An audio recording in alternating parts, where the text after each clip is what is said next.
শেষ কথা ওদের, একদমই তাই।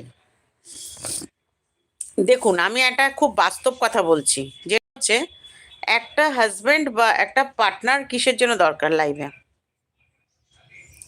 একটা মেয়ে রান্না করতে পারে, একটা মেয়ে বাচ্চাদেরকে সামলাতে পারে, একটা মেয়ে চাকরি করতে পারে, ঠিক আছে, ইচ অ্যান্ড এভরিথিং। একটা মেয়ে যখন সংসার করতে যায় তার চিন্তা থাকে কালকে সকালবেলায় কি কি রান্না হবে, বাচ্চাকে কি কি দিয়ে পাঠাতে হবে, বাচ্চার কখন স্কুল, কখন ফেরা, কখন নিয়ে, ইচ অ্যান্ড এভরিথিং, ঠিক আছে। কিন্তু ম্যাক্সিমাম, আমি এখানে বিতর্ক করছি আর কি, জানি না অনেকে হয়তো এটা নিয়ে যোগদান করলেও করতে পারে, কিন্তু একটা ছেলেদের কিন্তু সেই হেডেকটা থাকে না যে সংসারে এটা করতে হবে। তারা চাকরিও করছে মেয়েরা, তার সাথে সবটাও করছে, ম্যানেজ করছে সংসারে, বাচ্চা থেকে হাজবেন্ড থেকে পরিবারের আদার্স মানুষদের সব কিছু তাদেরকে ম্যানেজ করতে হয়।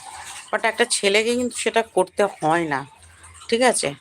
তো এখন কথা হচ্ছে যে তাহলে